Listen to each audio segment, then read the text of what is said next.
very broad brush topic, so this is going to be quite, you know, a turn in a different direction from canon stuff, which was wonderful, and I really want a copy of it. Can I just do a reality check here? How many people here self-identify as coming from a legal background? And they're hiding at the back, in case the bad techie people eat them. Okay. How many of you regard yourself as coming from technology, AI, informatics, computer science, STS, HCI? I could go on. Okay. Has anyone not put their hands up? And your politics? Business? Anyone from business? A few, okay. So not very many lawyers. That was actually the point. The rest is just me being nosy. Right, so I was going to talk about a few features of my current research, and bizarrely you've lost the top of that. What was the top of it? Never mind. It probably said AI, transparency, justice, and ethics washing, essentially. I was just picking out a few things that I thought people might be interested in, and I will very, very, very quickly try and run through a little bit of background, which again, some of you may know, a lot of you may not, okay? So for the last long time, actually, a very long time actually, since the mid-80s, I have been sort of intrigued with the intersection of artificial intelligence and law, and more broadly, regulation of technologies. Fast forward to like 2.5 years ago, I think, maybe 2016, yeah. Suddenly everyone is talking again about AI. And what they really mean is machine learning. Okay, I don't know how many of you here are working on machine learning, building algorithms, learning about this stuff. You'll certainly know more than me. I've learned a bit. In the social context of the world, people like my mum, and I found this incredible, are now interested in algorithms because they hear about them on the news every day. And why do we care? Well, some of these news stories tell you things why we care. I think I got this one from Cami, actually. So the big story, in a way, from my field has been the ProPublica story in the middle, which, hit in May 2016. And oddly enough, I was at a privacy conference when I heard about it. So people are using machine learning systems. They're using algorithms to learn things, patterns, really, from very large amounts of big data, so as to predict results. And I know people will disagree with that, but that's a very rough summary. In policing, for example, and judicial systems, people have discovered that you can take all the existing records of who was arrested and when were they let out and did they commit more crimes, or perhaps what areas did they come from, and were they put in the poor jobs, and try and correlate these factors to try to make assessments or predictions about whether these people are a risk for the future. Okay, so this is like pre-crime. It's like Minority Report. It's like all these buzzword Black Mirror type things, okay? It's being used really extensively. It's being used partly, and this is what I'll get to at the end, maybe if I have time, it's being used very largely because we have no money in the public sector, right? And we don't have enough time to do things, and we don't have enough money to do things. So let's automate them. Let's let the fancy AI machine learning systems do it. Does this work out well? Not always. So what ProPublica, who are a journalism, public interest journalism outfit, found in the US was that these systems were being used extensively to predict who might reoffend if they were let out on bail and who might not. And guess what? They found that the system recommended that the white people be let out as less risky and that the black people be kept in jail as more risky. Okay, this is an overstatement, but that's effectively what ProPublica reported. Now, then everyone started to study it and found that there were very good reasons for this, because AI, in the sense of machine learning, is not some kind of, oracle from the Matrix. It is merely, essentially, and again, forgive me for simplifying, it is really applying statistical regression techniques to large piles of data. Like the XKCD cartoon that goes like, did you get the answer you want? And the person goes, no. And it goes like, stir the data again, and have another go, right? I mean, that's my favorite cartoon, I should have added it. So it's looking for patterns. It's correlations, it's not causations. This is another of the big problems. It's not that it's saying, if black then will flee or will kill someone with a firearm. It's just saying, in this big pile of data we find a higher correlation between these black people living at this postcode with that income and these previous convictions, who then reoffend, than we are with these white guys, right? And the reasons for that are not very hard to discern. You know, it's like if you start to look at it, you find a history of hidden bias in the data gathering that went into the data. Like, you know, over the last 10, 20 years or whatever, in LA or New York or Memphis or wherever it is, they probably had more policemen that were perhaps more likely to arrest black people, perhaps more likely to keep black people in the system, not let them off with a caution, perhaps more black people who were actually kept in jail overnight, perhaps more black people who became stigmatized and therefore went into the criminal system, and so forth and so on. So big data is, and the systems that build on it, the machine learning systems, the risk prediction systems and assessment systems, are intrinsically influenced by the hidden biases, the historic biases, yeah? And this is not obvious to everyone, right? Even today, there was a thing on Twitter about how some representative in Congress had gone, maths is neutral, how can maths be biased? You know, and you hear this every day. And then luckily, like 1,300 people wrote back to him saying, haven't you read Cathy O'Neill's book? So that was helpful. Weapons of Math Destruction, which I have problems with, but he's quite a good starter book on this.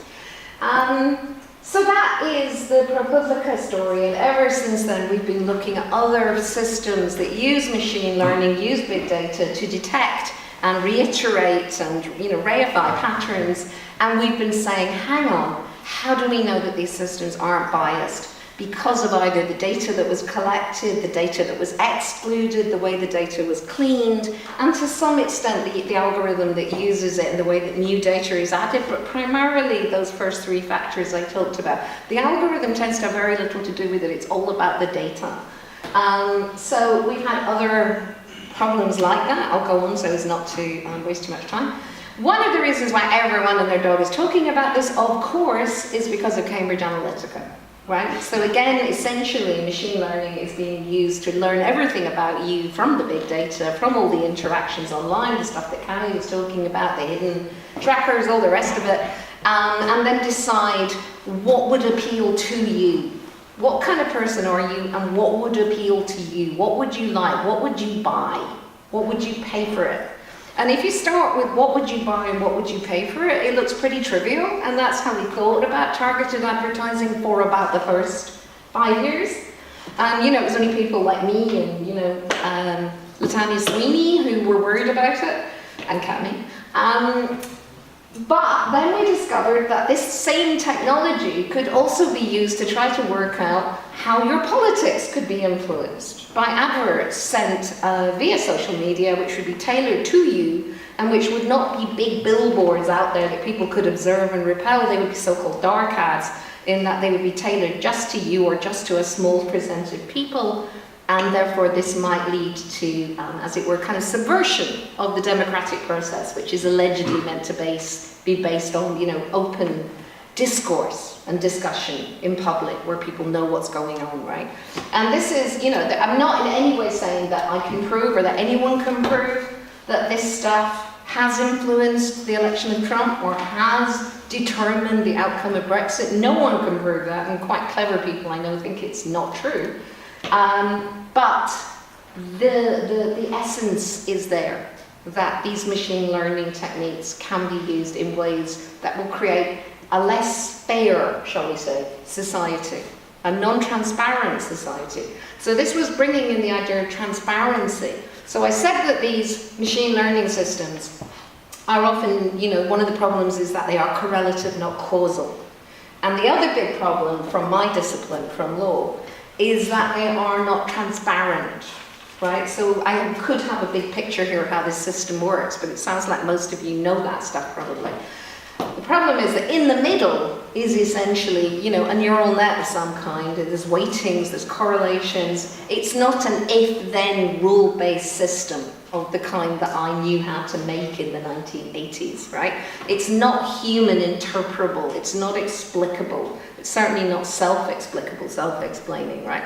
So this phraseology has come into being of saying that machine learning systems are black boxes, right? Frank Pasquale's phrase, which he probably stole from somebody, but he's done all the publicizing, that they are non-transparent, that they are opaque, okay? And that's bad in a legal context, which is where I come to being the lawyer on the panel, because if you don't know what's going on, if you don't know how a decision is being made, if you don't know why you were selected to stay in jail as opposed to get bail, if you don't know why you were offered something at £200 when someone else was offered it at 50, if you don't know why they were offered the first class plane seats and you weren't offered them at all, right? Price and service discrimination. And if you don't know why you got sent the ad for UKIP and when your friend got sent the ad for the Greens, then how can you challenge it? How can you find out whether it's illegal? How can you find out what remedies you have about it? So round about 2017, we're now a year later, the big thing in town was transparency.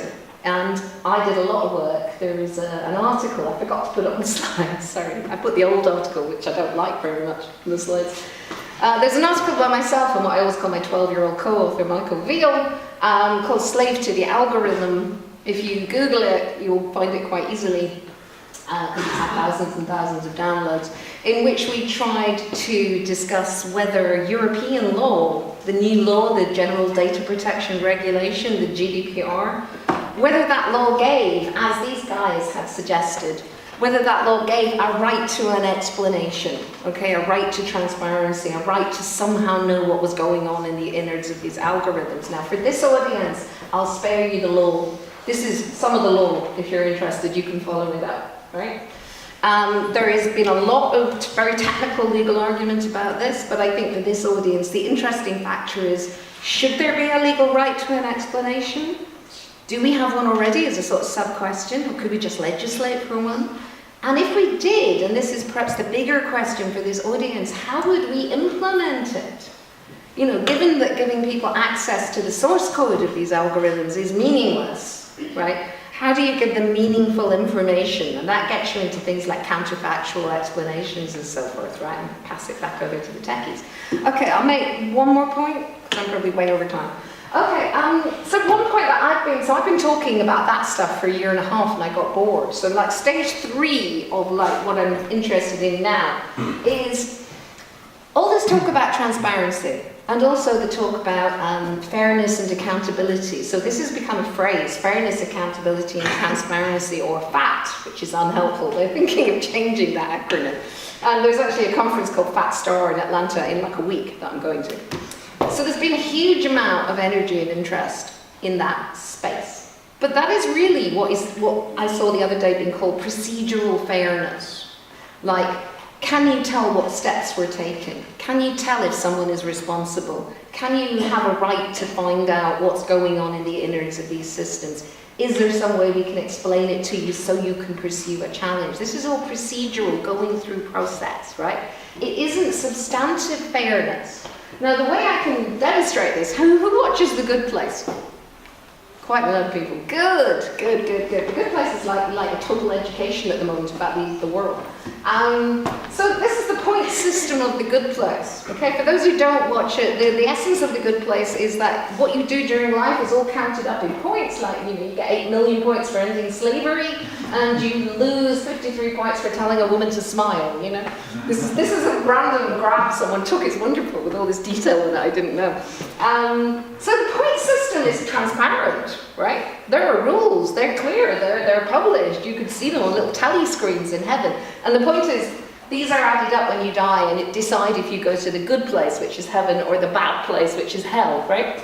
So this is the point system of The Good Place. It is transparent. It is probably fair because there is a discussion in the procedural sense about whether anything has gone wrong because somebody who ought to be in heaven isn't. So it's fair in the sense that it's applied evenly and equally and transparently to all people, right? It's probably accountable in that there were actual accountants in the story whose job was to make sure that the system followed the rules and was fair and transparent. So it's actually fitting the whole FAT mantra, but it's not right. You know, I think we can all go. You shouldn't go to hell because you were bad at an opera. You shouldn't go to hell because, there's a great example, because you had a destination wedding in a hot country, you know, you lost 9 million points. We can say we don't think that this actually fits our actual idea of ethics and morals, that how people behave and whether they're good or evil people is not really determined in this kind of arbitrary, agglutinative way, right? So that's substantive fairness. And the argument I've been making lately, and I'll stop there, is that we're concentrating too much on this procedural fairness aspect because I think people have got their head around it, and not enough on this substantive fairness aspect. So here's the latest example, and then I'll stop. This is something that the UK is doing. This story was broken in The Guardian. We are now building these kind of risk assessment prediction systems to try to decide which children might be at risk of abuse in people's houses, and then you can divert the social workers, you know, more usefully to those households, say, than to other households. You can do triage, right? And they're building these systems in good faith. You know, they're involving people like me and my friends who know something about this, who know something about hidden bias and data sets and transparency. But if you look underneath it, why are we doing this? Well, we're doing it at the top there because predictive analytics enable councils to better target limited resources so they can act before tragedies happen. In other words, we don't have enough money to have enough social workers with enough resources, and also we have too many families that are poor, and this is working its way down to the children, and therefore we're trying to automate systems to try to really pick up the pieces afterwards. And the phrase, I got quite angry about this at a conference and used the phrase a band-aid for austerity, which is possibly over-pushing it. But yeah, so this is one of the things I think we should think about. So this list here, the critique, are all the things that me and my friends would normally talk about what might be wrong with this system, but I think there's not enough of asking, is this system right? Is it just? Is it fair? Are we doing the right things? Where are the remedies, you know? These people, would they have the remedies to pursue transparency and try and challenge these decisions? Probably not. And I'll stop there, okay?